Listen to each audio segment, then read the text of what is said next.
Fala galera, como é que vocês estão? Eu tô bem, graças a Deus. Eu vou falar com vocês hoje de novo sobre o livro. Meu nome é Ana Paula Araújo. Hoje vamos falar de O Deus Esquecido, do Francis Chan. Gente, esse livro, além de ser muito bonito, né? Ele é bem pequenininho, publicado pelo Mundo Cristão. Mundo Cristão foi publicado em 2009 e chegou no Brasil acho que em 2010. E é um livro bem pequeno, denso, né? O Francis Chan é uma benção, vocês conhecem outros livros dele. Indico demais, assim, ele de uma sinceridade, uma profundidade nos livros dele, de uma forma muito linda, assim, de escrever, eu gosto bastante.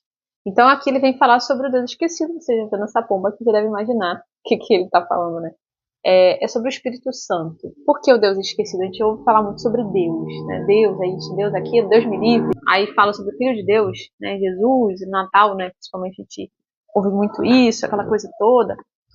E Jesus, né, Jesus te abençoe, aquela coisa toda. E a gente ouve falar muito pouco do Espírito Santo.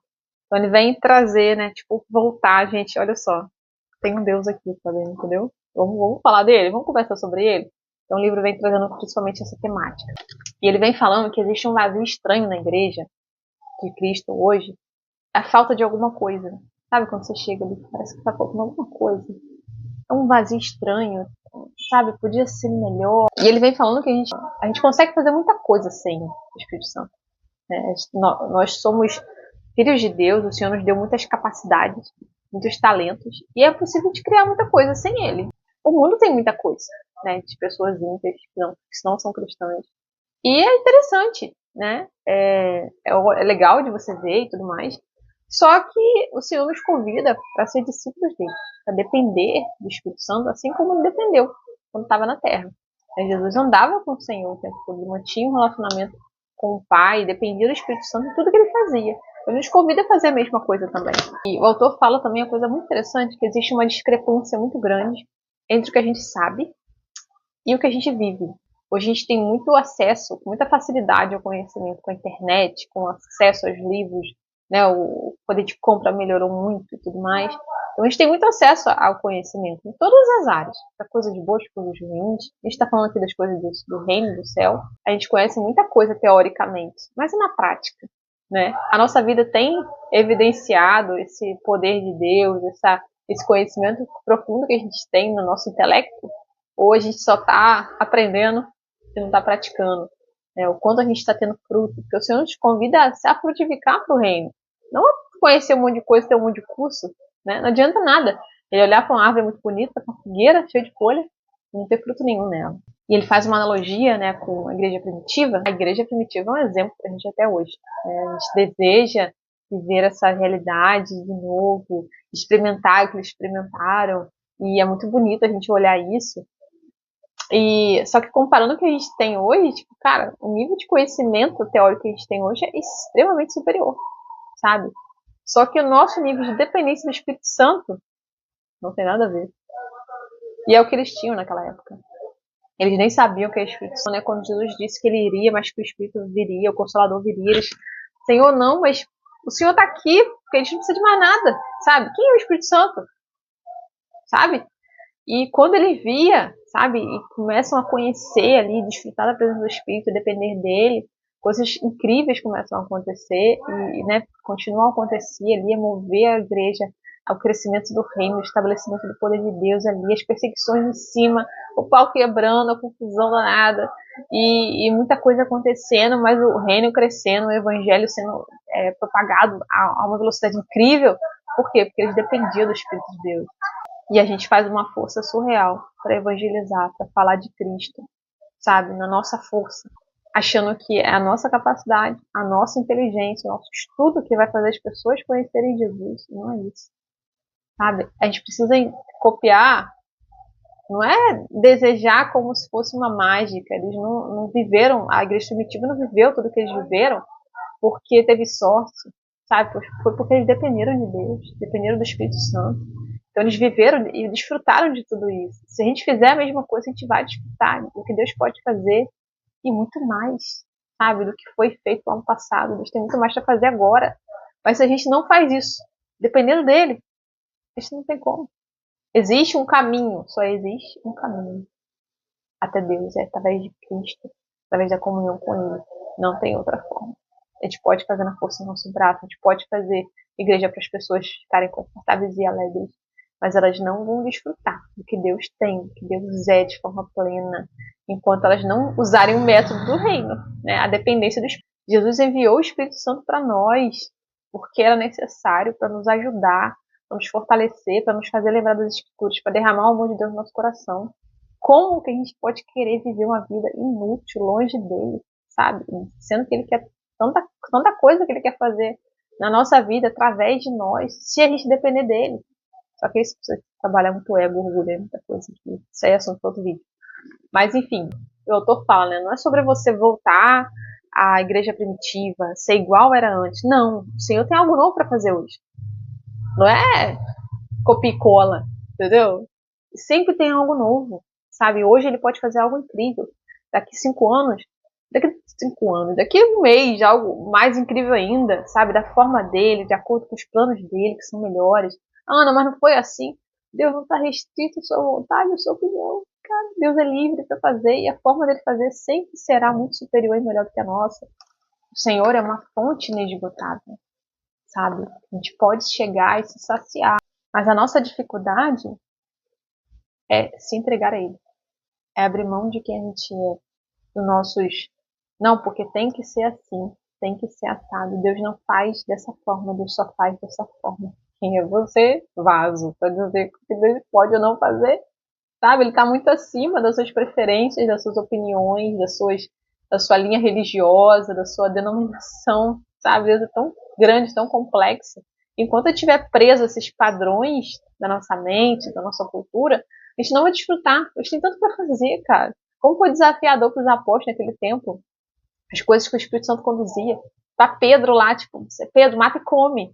Senhor, eu nunca comi animal impuro, sabe? Eu sou judeu ali, como que eu ia me contaminar com esses animais? Ali tá falando sobre animais, fazendo uma analogia com o povo gentio. E se os animais não queriam chegar perto, imagina o povo gentio. E o Espírito Santo vem e fala assim, não é assim. Não torne impuro, que eu purifiquei. Então, se você ouvir isso do Espírito Santo, você vai fazer o quê? Vai lá e prega daquela prostituta, daquele viciado. Senhor, o mundo jaz no maligno. É todo mundo condenado. Entendeu? Não é assim que funciona. Quem disse? Quem você pensa que é? Entendeu? Então ele vem desafiando a gente nisso. É um livro bem confrontador, tá? Fica aí o spoiler. Então o objetivo do livro, segundo o autor, é te convidar a ir além. Deus está te chamando a ir além. Além do que você acha que tem que ser, além do padrão que você aprendeu, sabe? A ir além nesse relacionamento, nessa profundidade de conhecimento de quem ele é. A depender da força, da capacidade do Espírito. A gente é limitado. Sabe, Deus tem tanto para fazer de uma forma tão linda, de uma forma tão especial, mas a gente não se deixa conduzir, a gente não deixa Deus trabalhar, porque a gente acha que tem que ser do nosso jeito, a nossa capacidade. Não precisa. Ele enviou o ajudador, o consolador. Ele enviou aquele que... O ajudador é alguém que te ajuda. Você pega algo pesado, se você não consegue segurar, a pessoa vem, ela quer te ajudar. Isso aqui, ó. A definição é mais ou menos essa. Você não consegue sozinho. Até caiu aqui. Você não consegue sozinho, entendeu? Você tá aqui, ó, mas ele vem para poder segurar e você conseguir levar. O Senhor nos enviou o Espírito para isso. Para que a gente abre mão de estar com Ele, de depender dele, sabe? E ele faz uma analogia muito interessante, que é bem desagradável, que é a analogia da lagarta. A lagarta tá ali e tal, e ela, aquela que vira borboleta, né, claro. E ela tem um tempo dela ser lagarta. E tem um tempo dela sair dali e virar borboleta. O Senhor nos criou para voar, não para se lagarta a vida inteira. É só uma parte do nosso processo. Ele nos chama para voar, mas a gente está insistindo em rastejar como uma lagarta, enquanto a gente pode voar.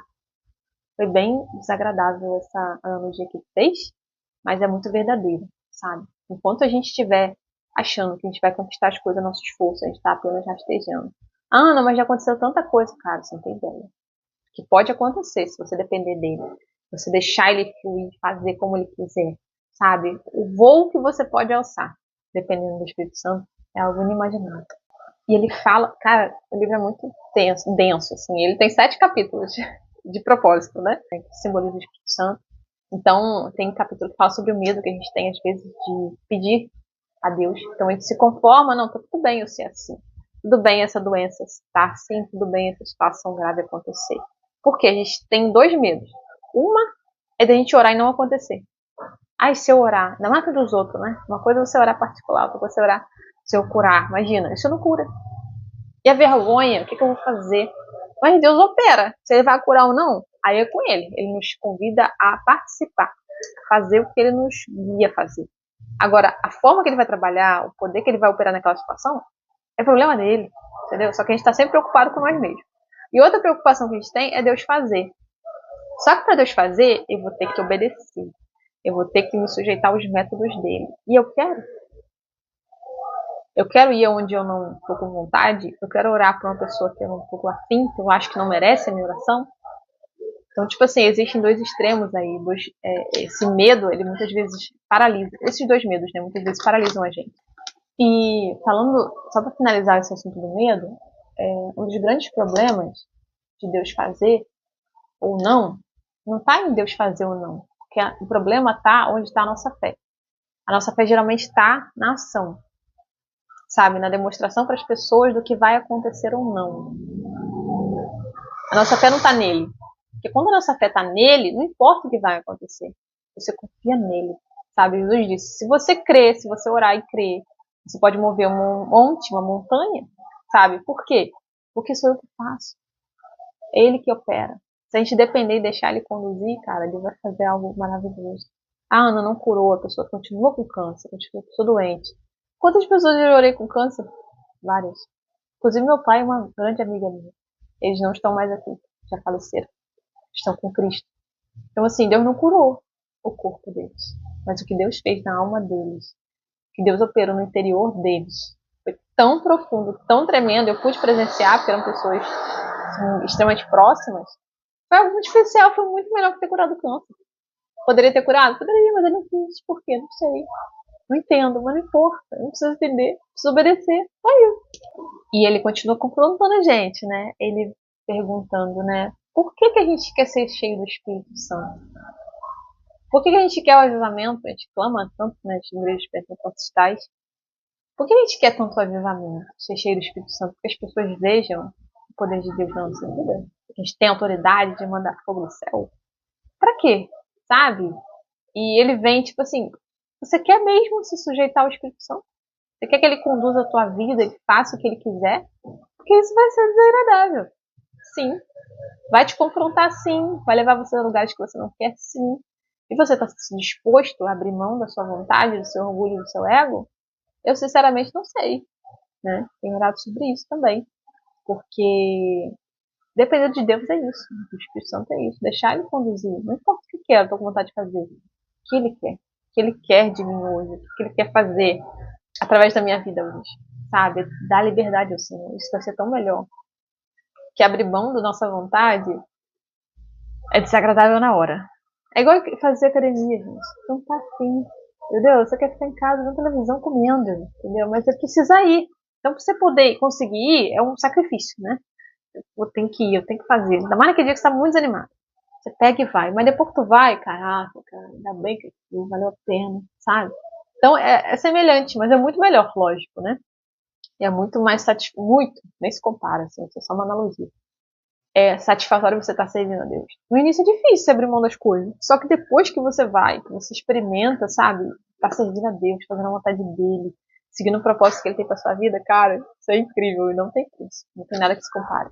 Só pra fechar, que senão esse vídeo vai ficar mais longo do que eu imaginei, é que a operação do Espírito Santo na nossa vida, na igreja, em lugares, em movimentos de pessoas, é o engrandecimento. O sinal disso é o engrandecimento do Espírito Santo. É o engrandecimento do nome de Cristo. Então, quando você vê o nome de pessoas sendo engrandecidos, quando você vê ser humano, ou obras, ou coisas sendo exaltadas demais, o Espírito Santo não está ali. Porque ele sempre vai apontar para Cristo, ele sempre vai apontar para Deus, sabe? O poder de Deus. Quem fez isso foi o Senhor. Sabe, a gente não teria capacidade, não teria força, não teria inteligência suficiente. Deus fez, Deus quer fazer muito mais. Então, uma das grandes evidências da operação do Espírito Santo é o apontamento para Cristo. Então, quando algo não aponta para ele, provavelmente nem vem do Senhor. Então, gente, esse é um pouquinho do livro, tá? Não vou falar muito mais, porque senão vai dar muito spoiler e eu não quero. Eu quero que vocês leiam o livro, quero que vocês desfrutem dessa leitura. É um livro com 140 e poucas páginas, não é um livro grande, é muito bom de ler, muito fluido, tem muitas histórias, tem muito testemunho nele também. Então se torna mais dinâmica a leitura, você vai ler rapidinho e vai ser bastante confrontado, em nome de Jesus. Né? A gente precisa disso. Que o Senhor nos ajude, nos enche do seu espírito, que nos faça, que nos dê graça para depender dele em todas as coisas, porque é a melhor coisa que a gente faz. Nossa vida não vale nada, não tem utilidade alguma se não for para ser entregue ao Senhor. Deixada para que ele conduza, sabe? A gente não sabe o que fazer com a nossa vida, mas ele sabe. Então é isso, gente. Deus abençoe. Até a próxima. Deus. Até a próxima leitura ou reflexão.